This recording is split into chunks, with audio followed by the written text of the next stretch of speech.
ವಿದ್ಯಾರ್ಥಿಗಳೇ, ಎಲ್ಲರಿಗೂ ಬೆಳಗಿನ ಶುಭೋದಯಗಳು. ಮಕ್ಕಳೇ, ನಾವಿವತ್ತು 10ನೇ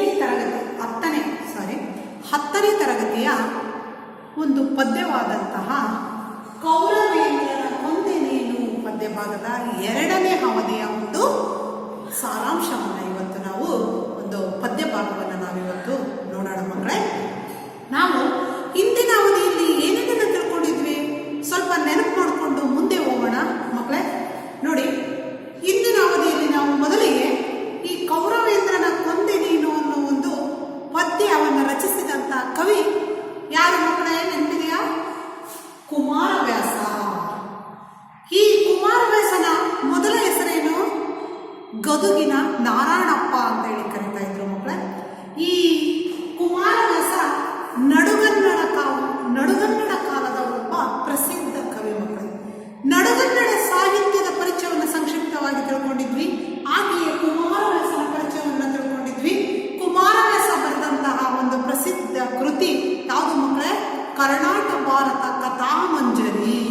ಹಾಗೆಯೇ ಅದನ್ನ ಕನ್ನಡ ಭಾರತ, ಗದುಗಿನ ಭಾರತ, ಕುಮಾರವ್ಯಾಸ ಭಾರತ ಅಂತ ವಿವಿಧ ಹೆಸರುಗಳಿಂದ ಕರೀತಾರೆ ಅನ್ನೋದನ್ನ ನಾವು ನೋಡಿದ್ವಿ. ಮಕ್ಕಳೇ, ಹಾಗೆ ಈ ಪ್ರಸ್ತುತ ಪದ್ಯವನ್ನ ಅದೇ ಕರ್ನಾಟ ಭಾರತ ಕಥಾಮಂಜರಿ ಅನ್ನತಕ್ಕಂಥ ಕಾವ್ಯದ ಉದ್ಯೋಗ ಪರ್ವದಿಂದ ಪ್ರಸ್ತುತ ಕೌರವೇಂದ್ರನ ಕೊಂದೆ ನೀನು ಪದ್ಯ ಭಾಗವನ್ನು ಆರಿಸಿಕೊಳ್ಳಲಾಗಿದೆ ಅಂತ ನೋಡಿದ್ವಿ. ಹಾಗೆ ಈ ಒಂದು ಪದ್ಯದ ಒಂದು ಪ್ರಸ್ತುತ ಕಥಾ ಭಾಗದ ಒಂದು ಪೂರ್ವ ಕಥೆಯನ್ನು ನೋಡಿದ್ವಿ. ಮಹಾಭಾರತದಲ್ಲಿ ಬರ್ತಕ್ಕಂಥ ಒಂದು ಪೂರ್ವ ಕಥೆ, ಈ ಸನ್ನಿವೇಶ ಎಲ್ಲಿಂದ ಪ್ರಾರಂಭವಾಗುತ್ತೆ ಅನ್ನೋದನ್ನು ನಾವು ನೋಡಿದ್ವಿ. ಮಕ್ಕಳೇ, ಹಾಗೆ ಇಲ್ಲಿ ಒಂದು ಧರ್ಮ ಪಕ್ಷಪಾತಿಯಾದಂತಹ ಶ್ರೀಕೃಷ್ಣ ಯಾವಾಗಲೂ ಕೂಡ ಪಾಂಡವರ ಕಡೆಗೆ ಇದ್ದಂಥವನು, ಪಾಂಡವರ ರಕ್ಷಣೆಗೆ ನಿಂತ್ಕೊಂಡವನು. ಹಾಗಾಗಿ ಅಲ್ಲಿ ಕೌರವರ ಒಂದು ಬಲವನ್ನು ಕುಗ್ಗಿಸಬೇಕು ಅನ್ನೋ ಕಾರಣದಿಂದ ಒಂದು ಉಪಾಯವನ್ನ ಮಾಡಿ ಆತ ಕೌರವರ ಕಡೆಗಿದ್ದಂಥ ಬಲಿಷ್ಠ ವ್ಯಕ್ತಿಗಳನ್ನು ಕುಗ್ಗಿಸ್ತಾ ಬಂದ. ಅದರಲ್ಲಿ ಮೊದಲಿಗೆ ವಿದುರ ಯುದ್ಧದಿಂದ ವಿಮುಖನಾಗುವಂತೆ ಮಾಡ್ದ.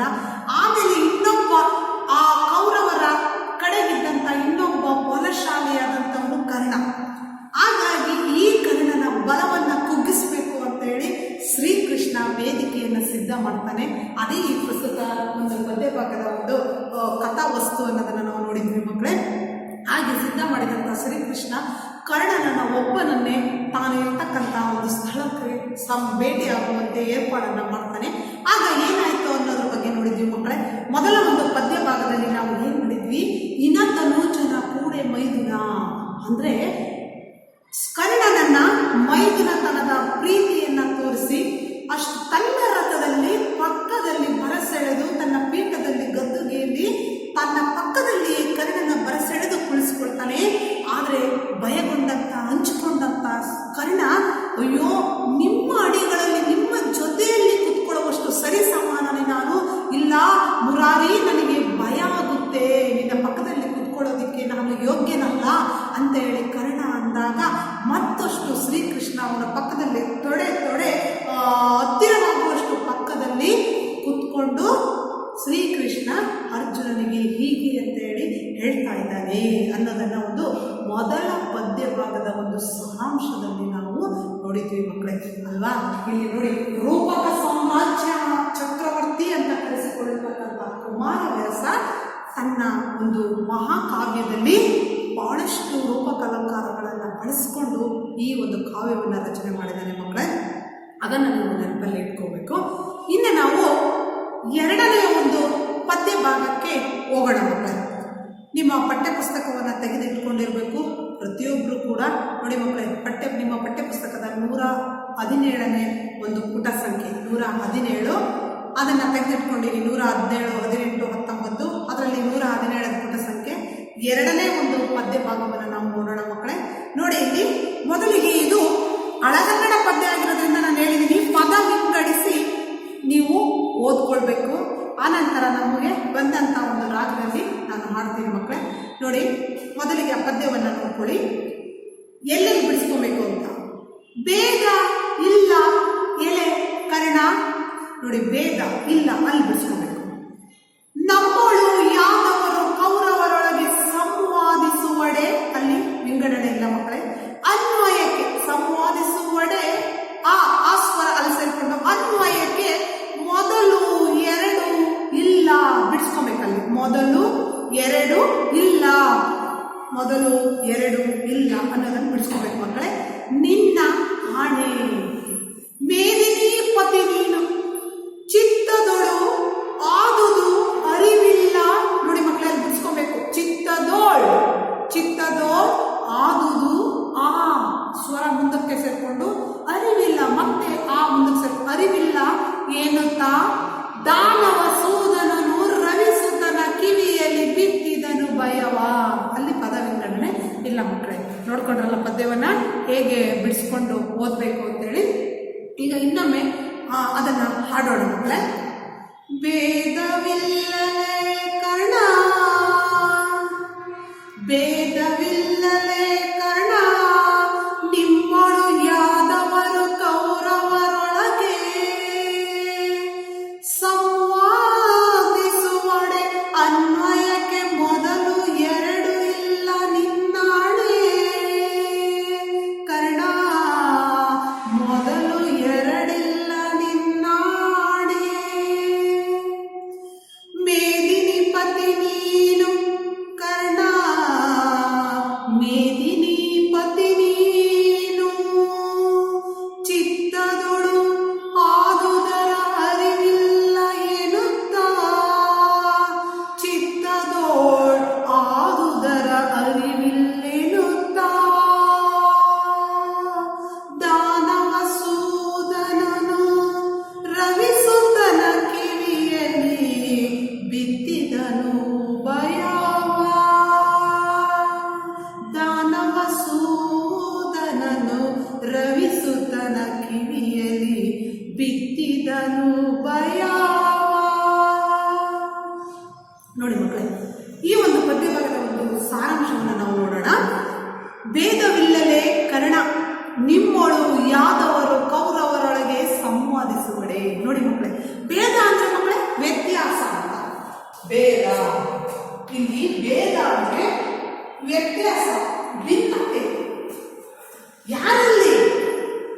ಕರ್ಣ, ನಮ್ಮ ವಂಶದವರ ನಡುವೆ ನಿಮ್ಮ ವಂಶದವರು ಅನ್ನೋ ಯಾವುದೇ ಭೇದ ಇಲ್ಲ.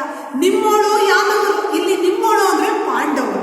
ಇಲ್ಲಿ ಕರ್ಣನಿಗೆ ಹೇಳ್ತಾ ಇದ್ದಾನೆ ಶ್ರೀಕೃಷ್ಣ, ನಿಮ್ಮೋಳು ಅಂದ್ರೆ ಪಾಂಡವರು, ಪಾಂಡವರು ಮತ್ತೆ ಯಾದವರು. ಮಕ್ಕಳೇ, ಇಲ್ಲಿ ಯಾದವರು ಅನ್ನತಕ್ಕಂಥ ಒಂದು ವಂಶ ಬರುತ್ತೆ. ಇಲ್ಲಿ ಯಾದವರು ಅಂದ್ರೆ ಯಾರು ಈ ತರ ಕರೀತಾರೆ ಅಂದ್ರೆ ಯದುವಿನ ವಂಶಸ್ಥರು. ಯದುವಿನ ವಂಶಸ್ಥರನ್ನ ಯಾದವರು ಅಂತ ಕರೀತಾರೆ ಮಕ್ಕಳೇ. ಇಲ್ಲಿ ಯಾದವರು, ನಿಮ್ಮೊಳ ಅಂದ್ರೆ ಪಾಂಡವರು, ಹಾಗೆ ಕೌರವರೊಳಗೆ ಕೌರವರು.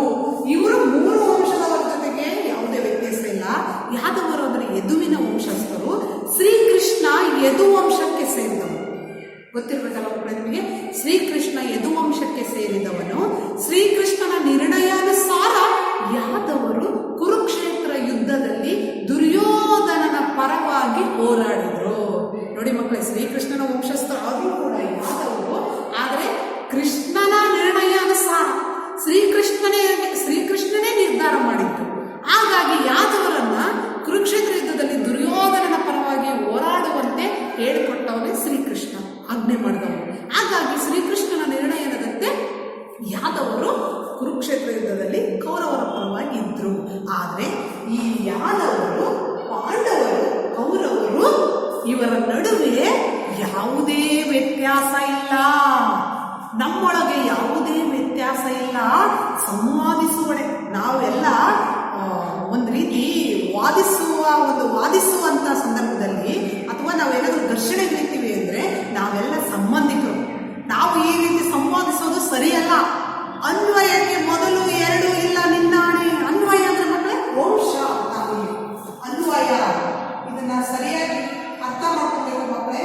ವಂಶ, ಸಂತತಿ ಅಂತ ಕರಿತೀವಿ. ಅನ್ವಯ ಅಂದ್ರೆ ಅನ್ವಯಕ್ಕೆ ಮೊದಲು ಎರಡು ಇಲ್ಲ. ಅಂದ್ರೆ ಯಾದವರು ಮೊದಲ ವಂಶ, ಪಾಂಡವರು ಮೊದಲ ವಂಶ, ಇಲ್ಲ ಕೌರವರು ಎರಡನೇವರು, ಪಾಂಡವರು ಎರಡನೇವರು ಅನ್ನೋ ವ್ಯತ್ಯಾಸವೇ ಇಲ್ಲ. ಇಲ್ಲಿ ನಾವೆಲ್ಲರೂ ಒಂದೇ, ನಾವೆಲ್ಲರೂ ಸಂಬಂಧಿಕರು. ಶ್ರೀಕೃಷ್ಣನ ಅತ್ತೆ ಪುತ್ರಿ ಅಲ್ವಾ? ಹಾಗಾಗಿ ನಾವೆಲ್ಲರೂ ಸಂಬಂಧಿಕರು. ನಾವು ಸಂವಾದಿಸುವಂತಿಲ್ಲ. ನಮ್ಮ ವಂಶಗಳಲ್ಲಿ ಮೊದಲು ಎರಡು ಎಂಬುದಿಲ್ಲ. ನಿನ್ನಾಣೆ, ನಿನ್ನ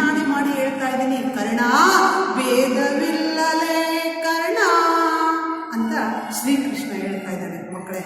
ಆಮೇಲೆ ನೋಡಿ ಮತ್ತೆ ಮುಂದುವರೆದು ಏನು ಹೇಳ್ತಿದ್ದಾನೆ ಶ್ರೀಕೃಷ್ಣ, ಮೇದಿನಿ ಪತಿ ನೀನು. ಮೇದಿನಿ ಪತಿ, ಮೇದಿನಿ ಅಂದರೆ ಮಕ್ಕಳೇ, ಮೇದಿನಿ ಅಂದರೆ ಭೂಮಿ, ಪತಿ ಅಂದರೆ ಒಡೆಯ. ಈ ಭೂಮಿಗೆ ಹಸ್ತಿನಾಪುರಕ್ಕೆ ರಾಜ ನೀನೇ. ಮೇದಿನಿ ಅಂದರೆ ಭೂಮಿ, ಭೂಮಿ, ಪತಿ ಅಂದರೆ ಒಡೆಯ. ಈ ಭೂಮಿಗೆ ನಿಜವಾಗ್ಲೂ ನೋಡ್ಬೇಕು ಅಂದ್ರೆ ಈ ಹಸ್ತಿನಾಪುರಕ್ಕೆ ರಾಜನಾಗಬೇಕಾದವನು ನೀನೇ. ಈ ಭೂಮಿಗೆ ಒಡೆಯ ನೀನೇ, ನೀನೇ, ನೀನು. ಚಿತ್ತಗಳು ಆದುದರ ಅರಿವಿಲ್ಲ ಎನ್ನುತ್ತಾ. ಚಿತ್ತ ಅಂದ್ರೆ ಮನಸ್ಸು, ಚಿತ್ತ ಅಂದ್ರೆ ಚಿತ್ತ, ಚಿತ್ತ ಅಂದ್ರೆ ಮನಸ್ಸು. ಅಂದ್ರೆ ನಿನಗೆ ನಿನ್ನ ಮನಸ್ಸಿನಲ್ಲಿ ಇದರ ಅರಿವು ಇಲ್ಲ. ಅರಿವು ಅಂದ್ರೆ ನಿನಗೆ ಆ ವಿಷಯ ಗೊತ್ತಿಲ್ಲ, ಆ ತಿಳುವಳಿಕೆ ಇಲ್ಲ ನಿನಗೆ. ಈ ಭೂಮಿಗೆ ಹಸ್ತಿನಾಪುರಕ್ಕೆ ಮೊದಲು ರಾಜನಾಗಬೇಕಾದವನು ನೀನೇ. ನ್ಯಾಯವಾಗಿ ನೋಡ್ಬೇಕು ಅಂದ್ರೆ ನೀನೇ ಆಗ್ಬೇಕಾದವನು. ಆದರೆ ಇದರ ಅರಿವು ನಿನಗಿಲ್ಲ, ನಿನಗೆ ಗೊತ್ತಿಲ್ಲ ಅಂತ ದಾನವಸೂದನನು. ದಾನವಸೂದನ ಅಂದ್ರೆ ಮಕ್ಕಳೇ ಇಲ್ಲಿ ಶ್ರೀಕೃಷ್ಣನಿಗೆ ನಾನು ಹೇಳಿದ್ದೀನಿ, ಇಲ್ಲಿ ಈ ಪದ್ಯದಲ್ಲಿ ಶ್ರೀಕೃಷ್ಣನಿಗೂ ನಾನಾ ಹೆಸರುಗಳಿಂದ ಕರೆದಿದ್ದಾರೆ, ಹಾಗೆ ಕರ್ಣನಿಗೂ ಬಹಳ ಹೆಸರುಗಳಿಂದ ಕರೆದಿದ್ದಾರೆ. ಅದನ್ನು ನೀವು ನೆನಪಲ್ಲಿಟ್ಕೊಂಡು ಒಂದು ಕಡೆ ಬರೆದಿಟ್ಕೋಬೇಕು ಮಕ್ಕಳೇ. ಇಲ್ಲಿ ದಾನವಸೂದನ ಅಂದ್ರೆ ಕೃಷ್ಣ, ದಾನವಸೂದನನು, ಸೂದನ ಅಂದ್ರೆ ಕೃಷ್ಣ, ಶ್ರೀಕೃಷ್ಣ. ದಾನವ ಸೂದನ, ದಾನವ ಅಂದ್ರೆ ರಾಕ್ಷಸರು ಅಂತೇಳಿ. ಆ ಒಂದು ಕೃಷ್ಣ, ದಾನವಸೂದನ ಕೃಷ್ಣ ರವಿಸುತನ ಕಿವಿಯಲ್ಲಿ ಬಿದ್ದಿದನು ಭಯ. ರವಿಸುತ, ರವಿ ಅಂದ್ರೆ ಮಕ್ಕಳೇ ಸೂರ್ಯ, ಸುತ ಅಂದ್ರೆ ಮಗ. ರವಿ, ಸೂರ್ಯನಿಗೆ ನಾನಾ ಹೆಸರುಗಳಿದ್ದಾವೆ ಮಕ್ಕಳೇ. ರವಿ ಅಂದ್ರೆ ಸೂರ್ಯ, ಸುತ ಅಂದ್ರೆ ಮಗ. ಸೂರ್ಯನ ಮಗ ಯಾರು ಹಾಗಾದ್ರೆ? ರವಿ ಸುತ ಯಾರು ಮಕ್ಕಳೇ? ಕರ್ಣ. ಹಾಗಾದ್ರೆ ಇಲ್ಲಿ ರವಿ ಸುತ ಅಂತ ಯಾರನ್ನ ಕರೆದಿದ್ದಾರೆ? ಕರ್ಣನನ್ನ ಕರೆದಿದ್ದಾರೆ.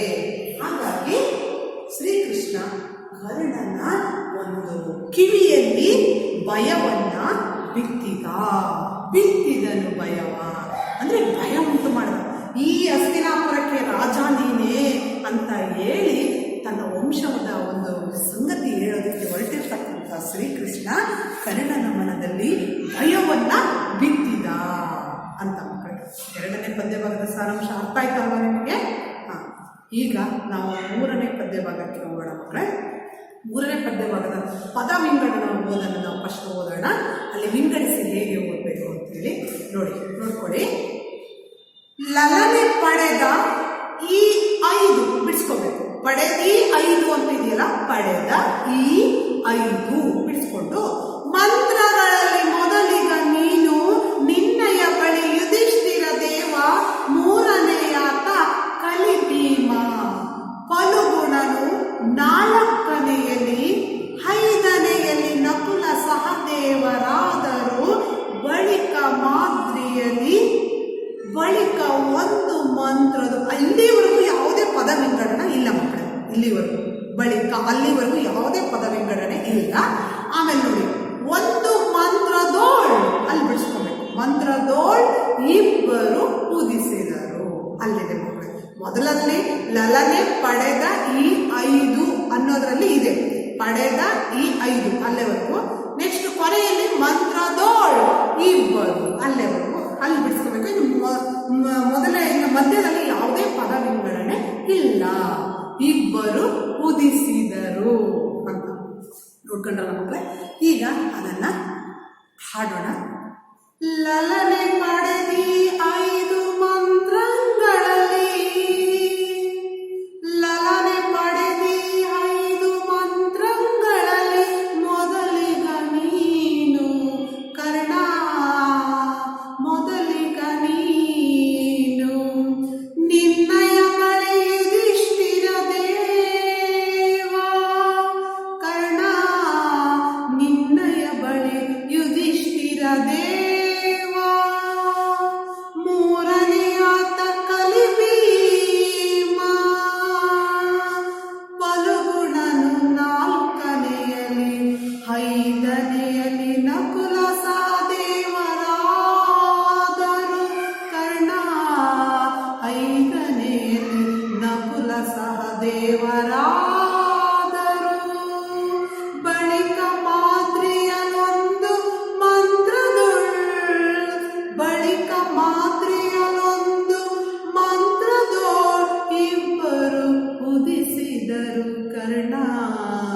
ಇಬ್ಬರು ಉದಿಸಿದರು. ನೋಡಿ ಮಕ್ಕಳೇ, ಮೂರನೇ ಪದ್ಯಭಾಗದ ಒಂದು ಭಾವವನ್ನು ನೋಡೋಣ ನಾವು, ಸಾರಾಂಶವನ್ನ. ಲಲನೆ ಪಡೆದಿ 5 ಮಂತ್ರಗಳಲ್ಲಿ ಮೊದಲಿಗ ನೀನು. ಕರ್ಣನ ಜನ್ಮ ರಹಸ್ಯವನ್ನ ಶ್ರೀಕೃಷ್ಣ ಇಲ್ಲಿ ಹೇಳ್ತಾ ಇದ್ದಾರೆ ಮಕ್ಕಳೇ. ನೋಡು, ನೀನು ಲಲನೆ ಪಡೆದಿ 5 ಮಂತ್ರಗಳಲ್ಲಿ ಮೊದಲಿಗ ನೀನು. ಲಲನೆ ಅಂದ್ರೆ ಮಕ್ಕಳೇ ಇಲ್ಲಿ ತರುಣಿ. ಲಲನೆ ನೋಡಿ, ಲಲನೆ ಅಂದ್ರೆ ತರುಣಿ, ಇನ್ನು ಕನ್ಯೆ ಅಂದ್ರೆ ಕುಂತಿ ಬಗ್ಗೆ ಹೇಳಲ್ಪಟ್ಟಿದ್ದಾರೆ ಶ್ರೀಕೃಷ್ಣ. ನೋಡು ಕರ್ಣ, ಕುಂತಿ ಇನ್ನು ತರುಣಿಯಾಗಿದ್ದಾಗ, ಕನ್ಯೆಯಾಗಿದ್ದಾಗ ಆಕೆ 5 ಮಂತ್ರಗಳನ್ನು ಪಡ್ಕೊಂಡು ಆ 5 ಮಂತ್ರಗಳಲ್ಲಿ ಮೊದಲಿಗ ನೀನು. ಅಂದ್ರೆ ಇಲ್ಲಿ ಏನಾಯ್ತು ಅಂದ್ರೆ ಮಕ್ಕಳೇ, ಈ ಮಹಾಭಾರತ ಕಥೆಯಲ್ಲಿ ಬರುವಂತೆ ಕುಂತಿಯ ಒಂದು ಅರಮನೆಗೆ ದುರ್ವಾಸ ಮುನಿಗಳು ಬರ್ತಾರೆ. ಆಗ ದುರ್ವಾಸ ಮುನಿಗಳ ಉಪಚಾರವನ್ನ, ಸೇವೆಯನ್ನ ಕುಂತಿ ಬಹಳಷ್ಟು ಚೆನ್ನಾಗಿ ಮಾಡ್ತಾಳೆ. ಅದನ್ನ ಮೆಚ್ಚಿದಂತ ದುರ್ವಾಸ ಮುನಿಗಳು ಕುಂತಿಗೆ ನಿನಗೆ ಯಾವ ವರ ಬೇಕು ಕೇಳ್ಕೋ ಅಂದಾಗ ಆಕೆ ಕುಂತಿ ನನಗೆ 5 ವರಗಳನ್ನ, ಅಂದ್ರೆ ತನಗೆ ಬೇಕಾದಂತ ವರಗಳು, ಅಂದ್ರೆ ತನಗೆ ಏನ್ ಬೇಕೋ ಅದು ಒಟ್ಟು 5 ವರಗಳನ್ನು ದಯಪಾಲಿಸ್ತಾರೆ. ದುರ್ವಾಸ ಮುನಿಗಳು ಆಕೆಗೆ 5 ವರಗಳನ್ನ ದಯಪಾಲಿಸ್ತಾರೆ. ಅದರಲ್ಲಿ ಆ ಕುಂತಿ ಅದನ್ನ ಕೇಳಿಸಿಕೊಂಡು ಆಕೆಗೆ ತುಂಬಾ ಕುತೂಹಲ ಉಂಟಾಗಿ ದುರ್ವಾಸ ಮುನಿಗಳು ನೀಡಿದಂತ ವರದಲ್ಲಿ ನೋಡೋಣ ಅಂತ ಹೇಳಿ ಮೊದಲಿಗೆ ಆತ 5 ದೇವತೆಗಳ 5 ವರವನ್ನ ನೀಡಿರ್ತಾನಲ್ಲ, 5 ದೇವತೆಗಳನ್ನ ನೀನು ಪ್ರಾರ್ಥಿಸಿಕೊಂಡ್ರೆ ನಿನಗೆ ಏನ್ ಬೇಕೋ ಅದು ಸಿಗುತ್ತೆ ಅಂತ. ಆದ್ರೆ ಕುಂತಿ ಏನ್ ಮಾಡ್ತಾಳೆ, ಕುತೂಹಲಕ್ಕೋಸ್ಕರ ಸೂರ್ಯನ ಮಂತ್ರವನ್ನ ಜಪಿಸ್ತಾಳೆ. ಮೊದಲ ಒಂದು ವರವನ್ನ ತಗೊಂಡು ಸೂರ್ಯನ ಮಂತ್ರವನ್ನ ಜಪಿಸ್ತಾಳೆ. ಆ ಸೂರ್ಯನ ಮಂತ್ರದ ಒಂದು ವರದಿಂದ ಯಾರು ಜನಿಸ್ತಾರೆ ಮಕ್ಕಳೇ? ಕರ್ಣ ಜನಿಸ್ತಾರೆ. ನೋಡಿ, ಮೊದಲಿಗೆ ಸೂರ್ಯನ ವರದಿಂದ ಕರ್ಣ ಜನಿಸಿದ. ಕುಂತಿಗೆ ಸಿಕ್ಕ 5 ವರಗಳಲ್ಲಿ 5 ವರ ಯಾರು ಕೊಡ್ತಾರೆ? ದುರ್ವಾಸ ಮುನಿಗಳು ಕುಂತಿಗೆ ನೀಡಿದಂಥದ್ದು. ಅದರಲ್ಲಿ ಸೂರ್ಯ ದೇವರ ವರದಿಂದ ಕರ್ಣ ಜನಿಸ್ಬಿಡ್ತಾನೆ. ಆದ್ರೆ ಈ ಕುಂತಿ ಏನ್ ಮಾಡ್ತಾಳೆ, ಕರ್ಣನನ್ನ ನೋಡಿ, ಆ ಮಗುವನ್ನ ನೋಡಿ, ತಾನಿನ್ನೂ ವಿವಾಹವಾಗದೇ ಇರುವ ಕನ್ಯೆ ಆಗಿದ್ದರಿಂದ ಸಮಾಜಕ್ಕೆ ಎದುರಿ ಆಕೆ ಏನ್ ಮಾಡ್ತಾಳೆ, ಆ ಮಗುವನ್ನ ಪೆಟ್ಟಿಗೆಯಲ್ಲಿ ಇಟ್ಟು ಗಂಗಾ ನದಿಯಲ್ಲಿ ತೇಲಿ ಬಿಟ್ಬಿಡ್ತಾಳೆ. ಅದು ಹೋಗಿ ಅತಿರಥ ರಾಧೆ ಅನ್ನತಕ್ಕಂಥ ಸೂತ ದಂಪತಿಗಳ ಕೈಗೆ ಆ ನದಿಯಲ್ಲಿ ಹರ್ಕೊಂಡು ಹೋಗಿ ಸಿಗುತ್ತೆ. ಅಂದಿನಿಂದ ಅವರೇ ಕರ್ಣನನ್ನ ನೋಡ್ಕೊಳ್ತಾರೆ. ಹಾಗಾಗಿ ಕರ್ಣನಿಗೆ ರಾಧೇಯ ಎಂಬ ಹೆಸರು ಬಂದಿರುವಂಥದ್ದು. ಹಾಗಾಗಿ ಈ ವಿಷಯ ಶ್ರೀಕೃಷ್ಣನಿಗೂ ಗೊತ್ತಿದೆ, ಕುಂತಿಗೂ ಗೊತ್ತಿದೆ. ಇದು ಕರ್ಣನಿಗೆ ಗೊತ್ತಿಲ್ಲ ಈ ವಿಷಯ. ಹಾಗಾಗಿ ನೀನು ಸೂರ್ಯನ ಒಂದು ಆ ಲಲನೆ ತರುಣಿ ಪಡೆದಂತ 5 ಮಂತ್ರಗಳಲ್ಲಿ ಮೊದಲಿಗ ನೀನೇ. ಹಾಗಾಗಿ ಪಾಂಡವರಲ್ಲಿ ಹಿರಿಯವನು ನೀನೇ. ಹಾಗಾಗಿ ಹಸ್ತಿನಾಪುರದ ರಾಜ್ಯ ಸಿಗ್ಬೇಕಾಗಿರೋದು ನಿನಗೆ. ನೀನೇ ಮೊದಲಿಗೆ ಈ ಭೂಮಿಯ ಒಡೆಯ ಆಗ್ಬೇಕಾಗಿರೋನು. ಮಂತ್ರಗಳಲ್ಲಿ ಮೊದಲಿಗೆ ನೀನು ನಿನ್ನಯ ಬಳಿ ಯುಧಿಷ್ಠಿರ ದೇವ. ನಿನ್ನಯ ಬಳಿ ಯುಧಿಷ್ಠಿರ ದೇವ ಅಂದ್ರೆ ಧರ್ಮರಾಯ. ಈತ ಯವನ ವರದಿಂದ ಯಾರು? ಧರ್ಮರಾಯ ಅಥವಾ ಯುಧಿಷ್ಠಿರ. ಈತನಿಗೆ 2 ಹೆಸರುಗಳು, ಧರ್ಮರಾಯ ಅಥವಾ ಯುಧಿಷ್ಠಿರ. ಈತ ಯಮನ ವರದಿಂದ ಧರ್ಮರಾಯ ಜನಿಸಿದ. ಇನ್ನ 3ನೇ ಆತ ಕಲಿಭೀಮ. 3ನೇಯವರು ಯಾರು ಮಕ್ಕಳೇ? ಕಲಿಭೀಮ ವಾಯುವಿನ ವರದಿಂದ ಯಾರು ಜನಿಸಿದ್ದು? ಭೀಮ 3ನೇಯಲ್ಲಿ ಜನಿಸಿದ. ಹಾಗೆಯೇ ಕಲಿಭೀಮ. ಫಲಗುಣನು 4ನೇಯಲ್ಲಿ.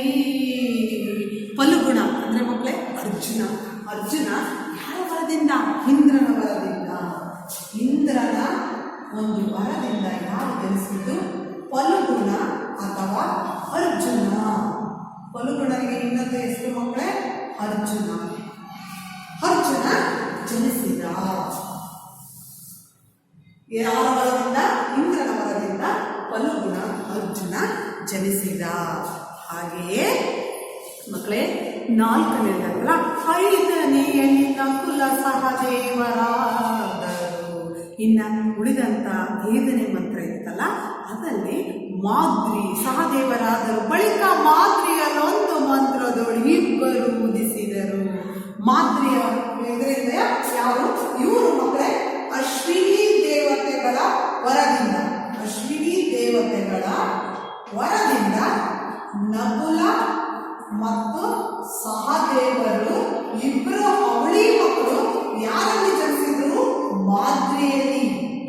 ಕುಂತಿ ಈ 4 ವರಗಳನ್ನ 5 ವರಗಳಲ್ಲಿ ಕುಂತಿ ಮೊದಲು 4 ತಾನಿಟ್ಕೊಂಡು ಕೊನೆಯದೊಂದು ವರವನ್ನ ಮಾದ್ರಿಗೆ ಕೊಡ್ತಾರೆ ಮಕ್ಕಳೇ.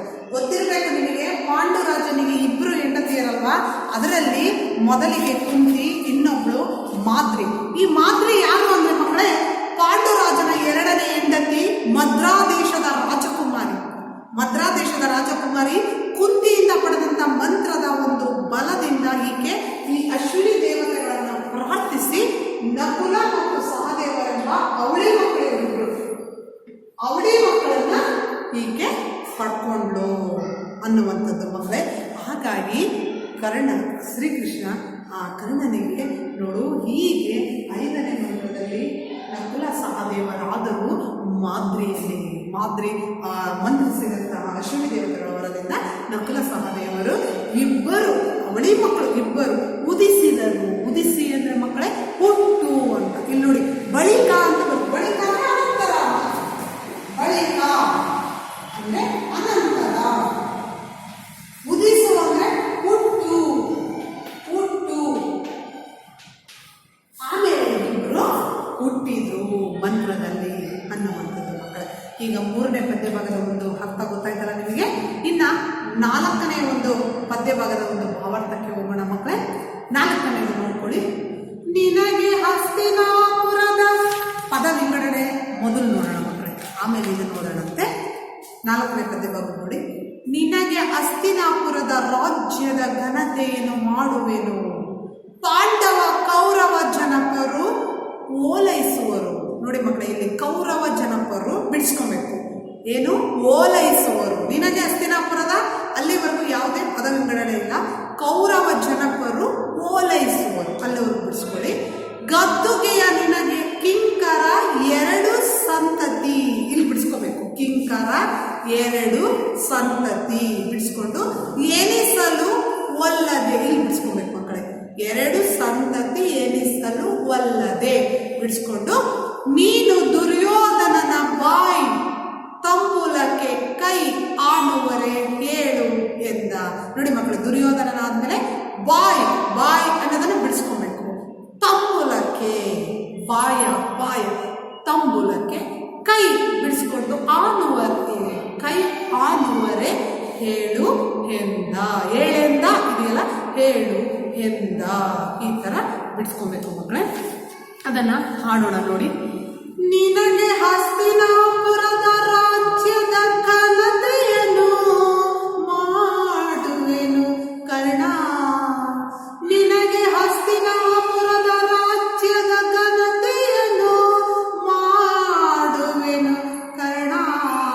ಪಾಂಡವ ಜನಪ ಕೌರವ ಜನಪರೋಲೈಸುವರು ಗದ್ದುಗೆಯ, ಪಾಂಡವ ಜನಪ ಕೌರವ ಜನಪರೋಲೈಸುವರು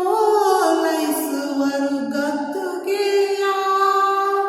ನಿನಗೆ ಕಿಂಕರ 2 ಸಂತತಿ ಎನಿಸಲೊಲ್ಲದೆ ಕರ್ಣ, ನಿನಗೆ ಕಿಂಕರ 2 ಸಂತತಿ ಎನಿಸಲೊಲ್ಲದೆ ನೀನು ದುರ್ಯೋಧನನ ಬಾಯ್ದಂಬುಲಕ್ಕೆ ಕೈಯಾನುವರೆ ಹೇಳು. ನೀನು ದುರ್ಯೋಧನನ ಬಾಯ್ದಂಬುಲಕ್ಕೆ ಕೈಯಾನುವರೆ ಹೇಳು ಎಂದ. ನೋಡ್ಕೊಂಡ್ರಲ್ಲ ಮಕ್ಕಳೇ, ಈ ರೀತಿ ಇಲ್ಲಿ ನಿನಗೆ ಶ್ರೀಕೃಷ್ಣ ಮುಂದುವರೆದು ಹೇಳ್ತಾ ಇದ್ದಾರೆ, ನಿನಗೆ ಹಸ್ತಿನಾಪುರದ ರಾಜ್ಯದ ಘನತೆಯನ್ನು ಮಾಡ್ತೀನಿ. ರಾಜ್ಯದ ಘನತೆ ಅಂದ್ರೆ ಹಸ್ತಿನಾಪುರದ ರಾಜ್ಯದ ಒಂದು ಸಿಂಹಾಸನ ಸಿಗುವಂತೆ ಮಾಡ್ತೀನಿ. ಘನತೆ ಅಂದ್ರೆ ಗೌರವ, ಸಿಂಹಾಸನದ ಒಂದು ಗೌರವ ನಿನಗೆ ಸಿಗುವಂತೆ ಮಾಡ್ತೀನಿ.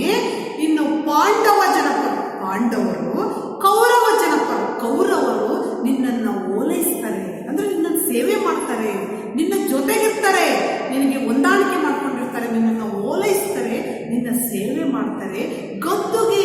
ಗದ್ದುಗೆ ಅಂದ್ರೆ ಮಕ್ಕಳೇ ಪೀಠ ಅಂತ. ಗದ್ದುಗೆ ಗದ್ದುಗೆ ಅಂದ್ರೆ ಪೀಠ. ಗದ್ದುಗೆಯಲ್ಲಿ ನಿನ್ನನ್ನ ಪೀಠದಲ್ಲಿ ಕೂರಿಸ್ತಾರೆ ಅವರನೆಯ.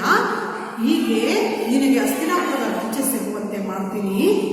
ಇದಕ್ಕೆ ಪಾಂಡವರು ಒಪ್ಕೊಳ್ತಾರೆ, ಕೌರವರು ಒಪ್ಕೊಳ್ತಾರೆ. ಅವರೆಲ್ಲರೂ ನಿನ್ನನ್ನು ಓಲೈಸ್ತಾರೆ, ಪೀಠದಲ್ಲಿ ಕೂತ್ಕೊಳ್ಳುವಂತೆ ಮಾಡ್ತಾರೆ. ನೀನು ಆ ಪೀಠದಲ್ಲಿ ಕೂತ್ಕೊಂಡಾಗ ನಿನಗೆ ಕಿಂಕರ 2 ಸಂತತಿ ಎನಿಸಲಲ್ಲದೆ. ಕಿಂಕರ ಅಂದ್ರೆ ಮಕ್ಕಳೇ ಸೇವಕ. ನಿನಗೆ ಆ 2 ಸಂತತಿಯವರು ಸೇವಕರಾಗಿರೋದು ಇಷ್ಟ ಇದೆ. ಸೇವಕ ಕಿಂಕರ ಅಂದ್ರೆ ಸೇವಕ. ನಿನಗೆ ಆ 2 ಸಂತತಿ. ಸಂತತಿ ಅಂದ್ರೆ ಮಕ್ಕಳೇ ವಂಶ ಅಂತ. ಸಂತತಿ ಅಂದ್ರೆ ವಂಶ ಅಂತ.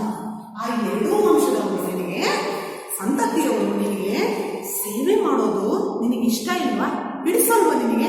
ಎನಿಸಲೊಲ್ಲದೆ ಅಂದ್ರೆ ಇಷ್ಟಪಡಲ್ವಾ? ಎನಿಸಲೊಲ್ಲದೆ ಅಂದ್ರೆ ನೀನು ಇಷ್ಟಪಡಲ್ವಾ?